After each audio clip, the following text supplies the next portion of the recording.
Hello फिंटाइजर्स। Dividend income मतलब stock market में बिना ट्रेडिंग के पैसे से पैसे कमाना। आज के इस वीडियो में हम ये जानेंगे कि डिविडेंड क्या होते हैं, कौन से स्टॉक्स में ज़्यादा डिविडेंड देखने को मिलती है और dividend yield and tax on dividend कितना होता है। क्या हाई डिविडेंड स्टॉक्स लेना ठीक होगा?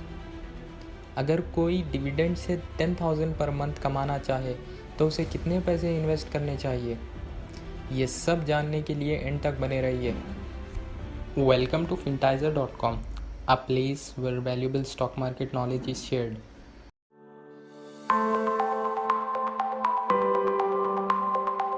डिविडेंड को जानने से पहले ये जानना ज़रूरी है कि डिविडेंड आता कहाँ से है। जब भी कंपनी को प्रॉफिट होता है तो टेक्निकली बोर्ड मेंबर्स के पास 3 रास्ते होते हैं। पहला ये कि वो प्रॉफिट से डेट क्लियर कर सकते हैं।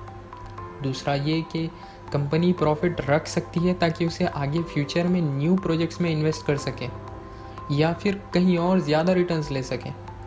इसे हम रिटेन अर्निंग्स कह सकते हैं। और तीसरा रास्ता ये है कि कंपनी प्रॉफिट को डिस्ट्रीब्यूट कर सकती है शेयर होल्डर्स में, जिसे हम कहते हैं डिविडेंड। सिंपल है, जो भी कैश प्रॉफिट कंपनी से मिल रहा है बिना स्टॉक्स की सेलिंग के, उसे हम डिविडेंड कहते हैं, जो कि शेयर्स को होल्ड करके रखने से मिलता है। ये ऐसा है जैसे आपने कोई घर ख़रीदा हो और आपको उसका रेंट मंथली मिल रहा है। हाँ, यहाँ एक डिफरेंस ये है कि आपको प्रॉफिट मंथली नहीं बल्कि क्वार्टरली या एनुअली मिलेगा।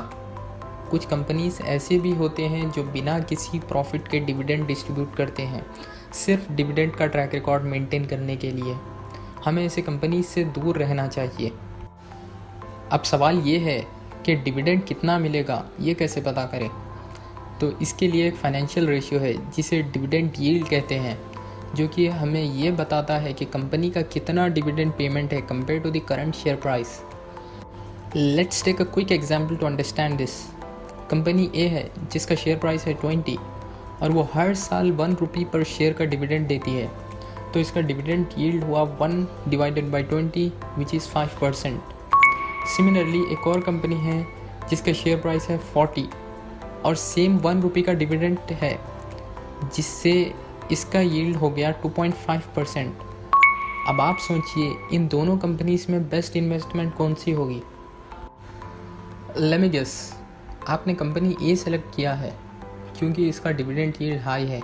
इन सिंपल वर्ड्स, आपको कम इन्वेस्टिंग से ज़्यादा कैश इन हैंड मिल रहा है compare to the company B.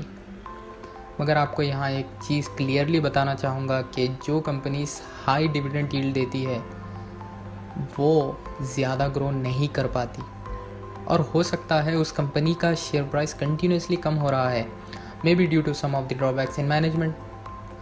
तो कहने का मकसद ये है कि हाई डिविडेंड यील्ड के पॉजिटिव एंड नेगेटिव साइड्स दोनों हो सकते हैं।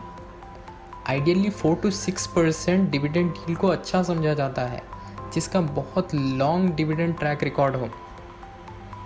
और ये डिविडेंड यील्ड परसेंटेज कंपनी के बोर्ड ऑफ डायरेक्टर्स डिसाइड करते हैं। बोर्ड मेंबर्स को इनमें से किसी एक डिविडेंड पॉलिसी को अप्लाई करना होता है।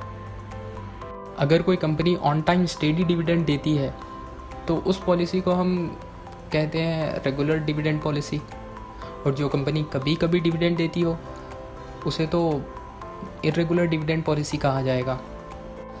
स्टेबल डिविडेंड पॉलिसी वो होती है जिसके under fixed payout rate of dividend होता है, तो उसे हम स्टेबल डिविडेंड पॉलिसी कहेंगे। Let's say 6% of the profit, मतलब प्रॉफिट चाहे कितना भी हो आपको मिलेगा 6% ही। One is no dividend policy. अगर कोई कंपनी डिविडेंड नहीं देना चाहती तो वो आएगी नो डिविडेंड पॉलिसी के अंडर। ये यूजुअली ग्रोथ कंपनीज होती हैं जो डिविडेंड नहीं देकर बिजनेस में रीइन्वेस्ट करना पसंद करती है। ऐसे कुछ सेक्टर्स हैं जिसमें कंसिस्टेंट डिविडेंड का रिकॉर्ड देखा गया है, जैसे oil and gas, banking and finance, health care and pharma. Indian government PSUs जैसे कि इंडियन ऑयल, कोल इंडिया, इन कंपनीज ने अच्छा डिविडेंड रिकॉर्ड मेंटेन किया है। वेदांता एक ऐसी कंपनी है जिसका डिविडेंड यील्ड 17% है। कुछ म्यूचुअल फंड्स ऐसे भी होते हैं जो सिर्फ डिविडेंड इन्वेस्टिंग पर ही फोकस करते हैं, जैसे हमारा हो गया ICICI डिविडेंड म्यूचुअल फंड्स जिसका एनुअल रिटर्न है 12% एंड टेम्पल्टन इंडिया जिसका रिटर्न है 14%। अब हम बात करते हैं टैक्सेस की, जो कि one of the most important topic है वाइल इन्वेस्टिंग। देखिए 2020 से पहले आपको 10 लाख अगर डिविडेंड इनकम है आपकी तो आपको टैक्स नहीं पे करना पड़ता था, लेकिन आज 2022 में आपको टैक्स स्लैब रेट के अकॉर्डिंग आपका डिविडेंड इनकम पर भी टैक्स लगेगा। जैसे मान लो आपकी रेगुलर इनकम है 5.5 लाख और 2.5 लाख आपकी डिविडेंड इनकम है, तो इन दोनों को ऐड करने के बाद जो अमाउंट निकलेगा उस पे जो टैक्स रेट है उसके अकॉर्डिंग आपको पे करना है टैक्स। जैसे इन दोनों अमाउंट्स को अगर हम ऐड करेंगे तो 8 लाख हो जाएगा और इस 8 लाख पे हमें 15% टैक्स पे करना है, राइट। अब क्या हमें इस डिविडेंड अमाउंट पर कोई एग्जेम्पशन मिल सकती है?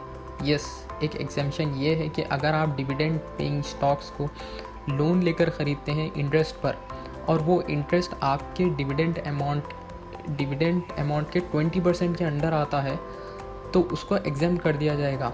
जैसे मान लीजिए आपकी डिविडेंड इनकम है 1 लाख, तो उसमें से आप 20% इंटरेस्ट माइनस कर सकते हैं और रिमेनिंग 80,000 पे आपको टैक्स पे करना होगा। यहाँ नोट करने वाली एक बात है उन लोगों के लिए जो लोग NRIs है।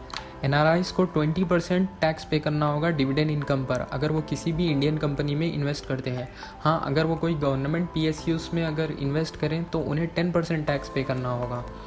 अगर हम डिविडेंड इन्वेस्टिंग के बेनिफिट्स के बारे में देखें तो इसके 2 सबसे बड़े बेनिफिट्स हैं। फर्स्ट ये कि आपको स्टेडी इनकम मिलेगी, मतलब आपको रेगुलर ट्रेडिंग करने की ज़रूरत नहीं है, आपने सिर्फ लॉन्ग टर्म के लिए इन्वेस्ट किया है और आपको डिविडेंड मिलते जा रहे हैं, पैसे आते जा रहे हैं। दूसरा ये कि मार्केट जब भी पैनिक होगी, मतलब बियर रन जब चलेगा तब भी आपको फिक्स्ड इनकम मिलते रहेगी, राइट। लेकिन हर चीज़ के प्रोज एंड कॉन्स दोनों होते हैं। इसका नुकसान ये है कि आपको ऑर्डिनरी इनकम के हिसाब से टैक्स पे करना है। विच वन टू चूज़, ये सबसे बड़ा सवाल है। मतलब आपके पास एक साइड है डिविडेंड इन्वेस्टिंग और दूसरी तरफ है कैपिटल ग्रोइंग। देखिए, ये टोटली पर्सनल फैक्टर्स पे डिपेंड करता है कि आपको कैश किस तरह चाहिए। क्या आप रेगुलर बेसिस पे कैश लेना चाहते हैं एवरी क्वार्टरली और एनुअली, या फिर आप लॉन्ग टर्म तक होल्ड करने में विश्वास रखते हैं। जैसे अगर आप लॉन्ग टर्म तक कैश लेना पसंद नहीं करते और एक साथ लमसम बिग अमाउंट लेना चाहते हैं फ्यूचर में, तो आपके लिए शायद ग्रोथ इन्वेस्टिंग ठीक है। और रेगुलर इनकम लेना चाह रहे हैं तो डिविडेंड इन्वेस्टिंग आपके लिए ठीक है।